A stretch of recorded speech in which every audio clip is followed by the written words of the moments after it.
Hi everybody, thanks for coming back to Curley's Crewzin.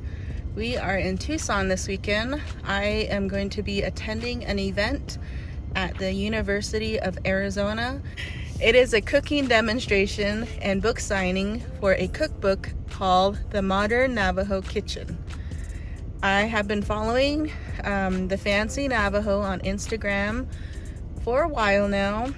Her cookbook is a new release and I just love everything about it. The colors, the print, the recipes, of course. She does a lot of recipes that include indigenous ingredients. So I'm so excited about this. So let's go.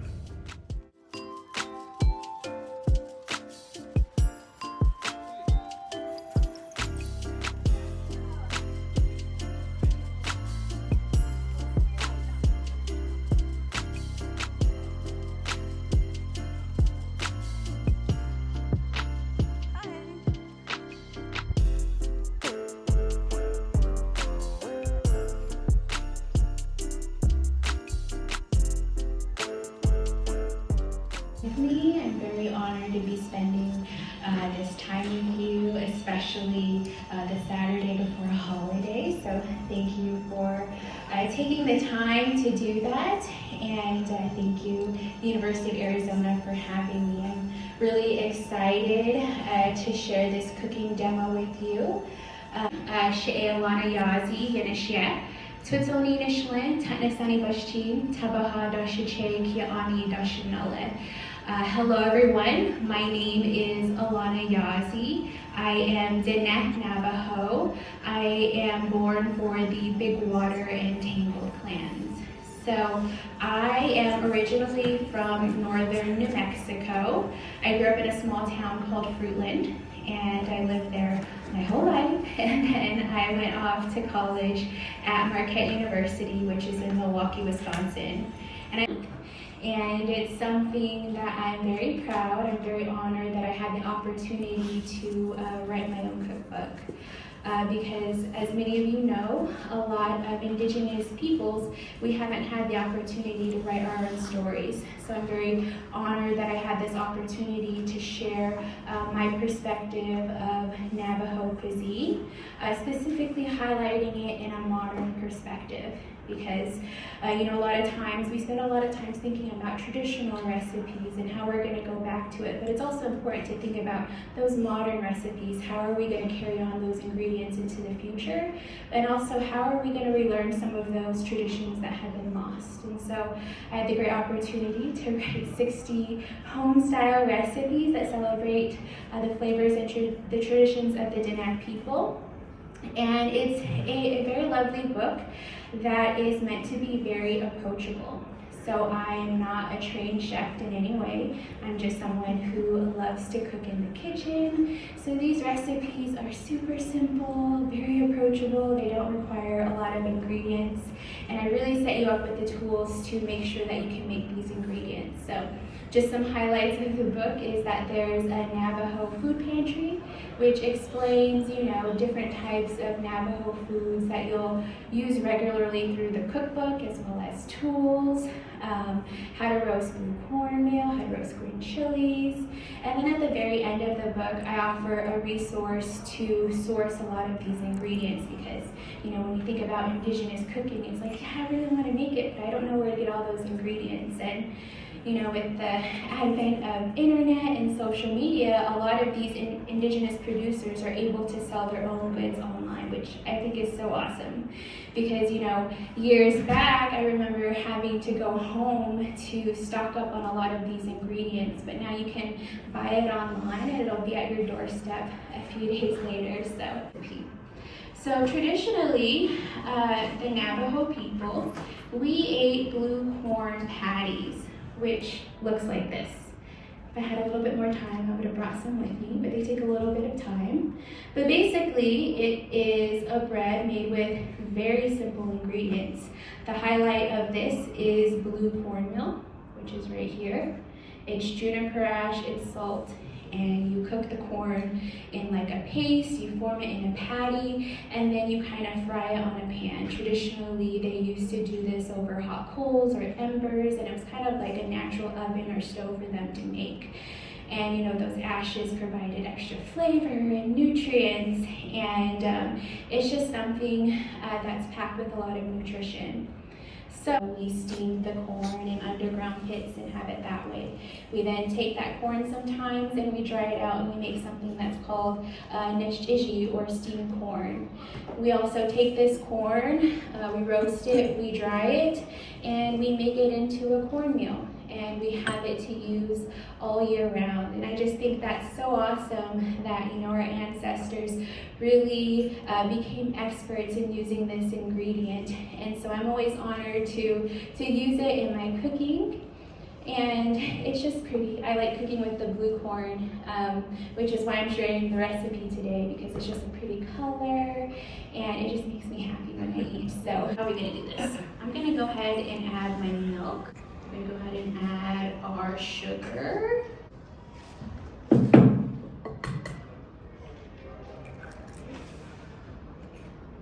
going to add in my vegetable oil. And then I'm going to go ahead and add in the salt, the baking powder, and then I'm going to mix this up. And as I mentioned, all these recipes are meant to be super simple, super easy, doesn't take a lot of time. And we're just going to whisk this all together. And one question I get a lot frequently is sometimes people want to make these recipes dairy-free. So a lot of people have substituted the milk for almond milk, oat milk, you know, just make sure it's not, it doesn't have any vanilla in it, or it's like extra sweetened. It usually comes out perfect. I put in vegetable oil in. If I was at home, I would have used melted butter, but it's just a little easier to travel with the vegetable oil. People have used coconut oil. Basically any oil that you like to use, you can use that. So then I'm going to go ahead and add in our all-purpose flour, and then our beautiful blue cornmeal. And if you've never had blue corn, it has, to me, a very nutty flavor. It also has a very nutty smell. And it just smells so good. Now that I just poured it in, I can smell it already. So I hope you guys can smell it. And I apologize for people online. You can't smell it, but it smells good. And we're just going to mix it up. And then we are going to bake our bread. So at 350, you're going to put it in your oven. This is my oven. I like to call it my easy bake oven. I was wanted one when I was little, but as an adult, I have this one. So I'm going to do a magic trick. You guys ready to see? So ding, ding, ding. Here is our blue cornbread. So magically cooked in just a few seconds. And this is, I believe it's either an 8 or 9 inch square pan. And you're just going to either spray the pan with nonstick spray, or you can line it with parchment paper. I personally like the parchment paper just because it's easier to clean up.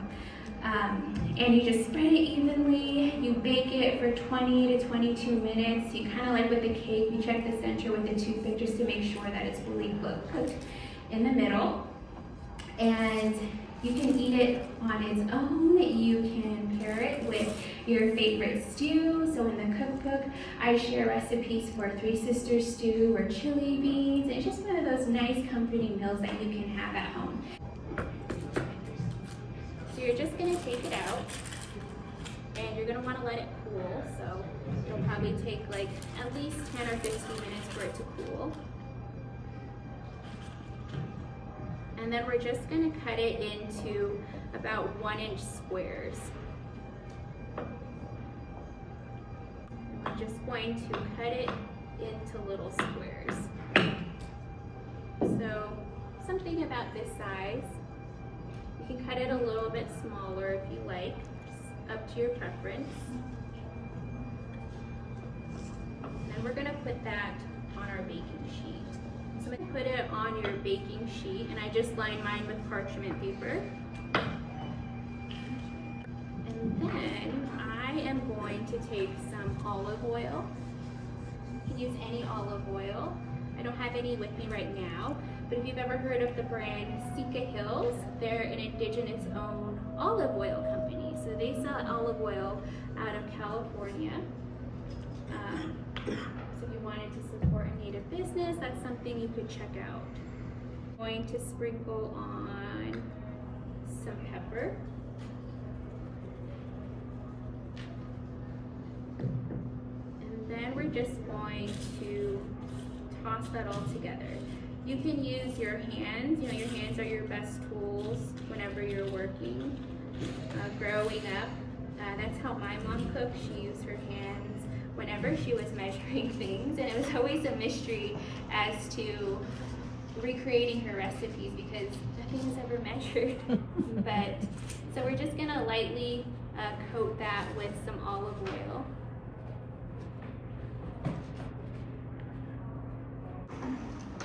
And we're gonna let it toast. And we're gonna let it toast for about 7 to 10 minutes. We're gonna let it toast. Then we're going to toss it a little bit so that way the other side can get toasted as well.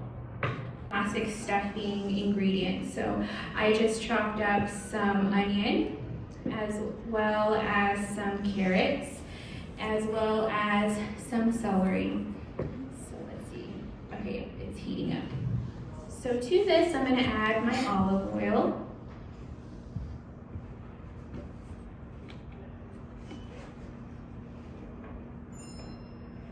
This is a sweet onion. You can use a yellow onion, white onion, you know, it's just based on your preference, but I like the sweet onion for this. I'm going to salt that. And then we're just gonna saute the onions until they become translucent. And I'm gonna add in my carrots.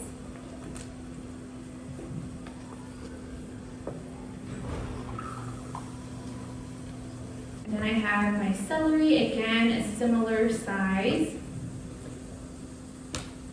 I think I need to travel with like a headset or something to make it easier. Yeah. Last week I was at the Desert Botanical Gardens in Phoenix, and they were setting me up with like a lapel mic, and the guy was like, "Do you want a headset?" And I was like, "No, I don't need one, I don't need one." I was like, "Oh man, I should have. I could have pretended I was Britney Spears." About that little dream of mine of being a pop singer when I was younger. And then I'm just going to sprinkle in the seasoning. So I have some black pepper, I have some garlic powder. And this blend of seasoning also works really good if you want to season your chicken with something really good. This is just like a basic kind of like poultry seasoning. I have my thyme. And then I have my parsley. So we're just going to saute this. We're not going to overly cook it because we're going to also assemble this and put this in a little bake tray to cook. So you just want to like slightly cook it. Just make sure that the onion is translucent, and I would say maybe like the carrots are halfway through cooking.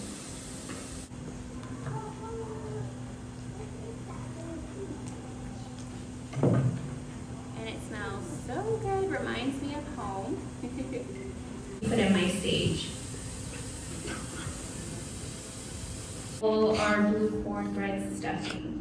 So actually I'm going to take this out now because I think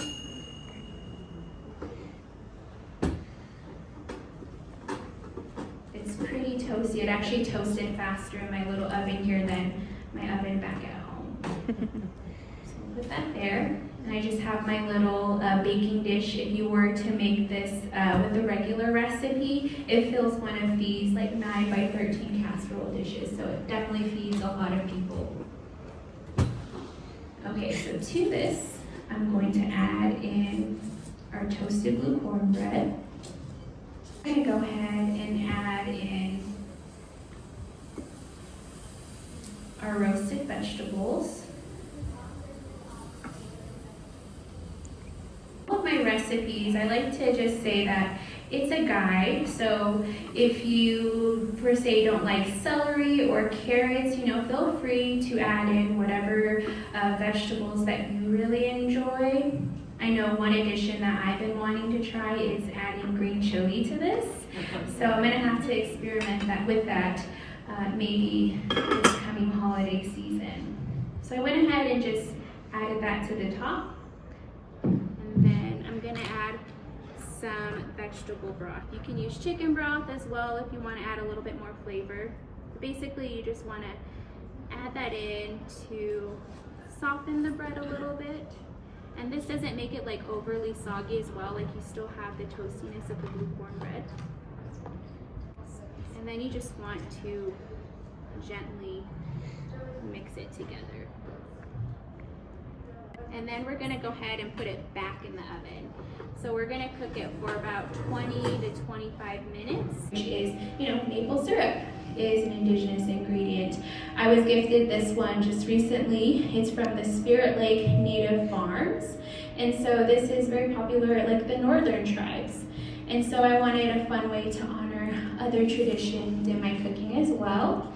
And so this is just a very simple maple vinaigrette. I like making my own dressings at home. It's really simple and easy to do, and it kind of adds like a sweet and tangy flavor to a lot of your salad dishes.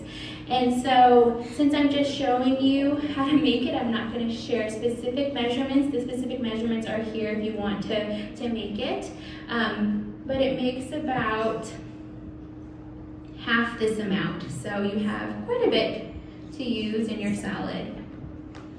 And so to this, I'm just going to add some apple cider vinegar. I'm going to add in more of that olive oil. Then I'm going to add in some of that maple syrup. You can also use honey instead. Pepper, salt, and then we're just going to whisk that together.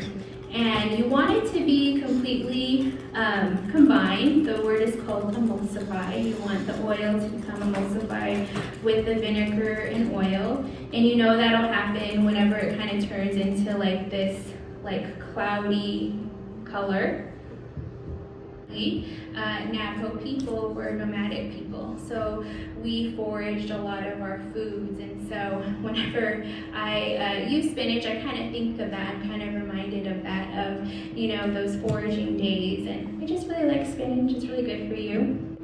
And then I have some roasted butternut squash, and I just love the pretty vibrant color of the squash.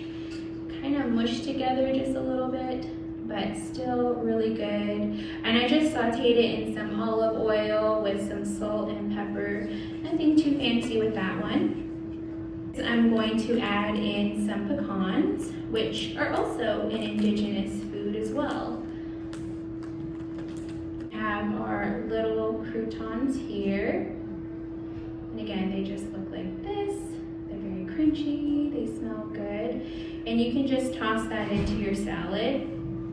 Toss that together. And so once you have all that mixed up, you can plate it and you can top it with your blue cornbread croutons and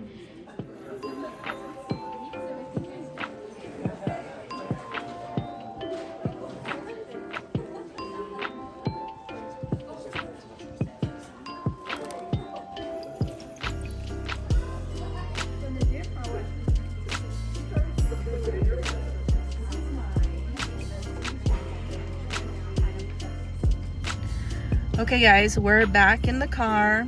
I attended the event and it was so much fun. Now I am leaving, and let's see what other troubles we get into here in Tucson.